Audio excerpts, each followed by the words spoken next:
One, the nostalgic aspect. I think that especially after a traumatic past couple of years for the world, I think it's nice to have something that is familiar and something that people love when they were younger and can love now.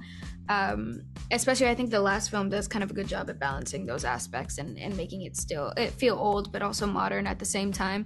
But I think the greatest thing about the Scream films is they're so engaging. I think it's really fun. It's a film that you want to see in a group setting, and it brings people together. You know, you're kind of constantly questioning, who do you think it is? Or I think it's this person, or, but why would they do it? I think that it's fun in that way. And also, horror is such a roller coaster of a genre. You're crying 1 minute, and then 30 seconds later you're screaming, and then 40 seconds later you're making out with someone. I think it's just kind of all over the place in the best way possible, and it's entertaining.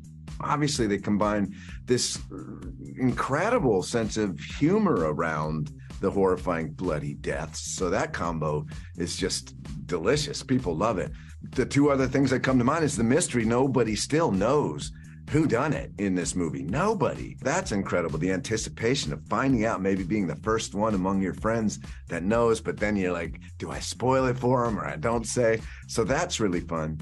But also think about it. It's a 25-year franchise that's telling the same story. It's the same bad guy, different version, but the same costume of the bad guy. So there's so much legacy to this story. Almost always. The last film, the fifth one, there was a moment when I didn't know Jack Quaid was in the costume, and then at the end, he took it off and we had a cute little moment. But most of the time, it's a stunt coordinator or stunt performer who announces themselves ahead of time so that we're not scared. But we're still scared. As soon as that mask is on and that outfit is on, there is an energy that comes alive, and it is scary. There is a difference between the stunt coordinator and Ghostface, because once they actually have the suit on, you can't really hear them much anyway, and they can't see much, so they're very sedentary, and they're just imposing. Spooky.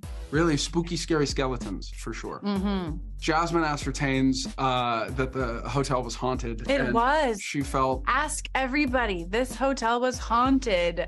Okay, because the park across the street from the hotel used to be a Catholic church where atrocities were committed, according to our bartender. And across the bridge, there was a plane that went down in World War II.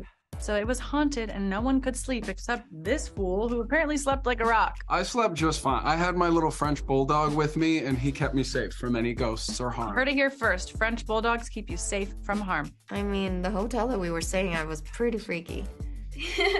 The hotel, or there is a scene where it's not really scary, but just maybe scary in a professional sense, where I forgot what Jasmin was saying or doing, but somebody just died and we're sitting in the back of an ambulance and we were supposed to be serious, and you and Josh were shooting a scene and she said something or did something that we could not compose ourselves the entire time, and we were terrified. We both have our heads like this down in the take, and you could see our shoulders shaking because we were literally laughing. crying. Like, I'm crying doing a scene, and I look over to Jenna and Jasmin and Mason at the ambulance, and they're all shaking, laughing. It was a professional nightmare.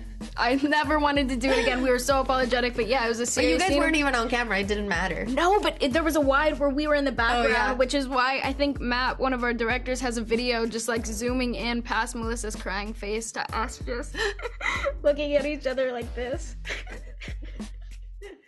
It's true. We have fun. Probably the Jonas Brothers. All three.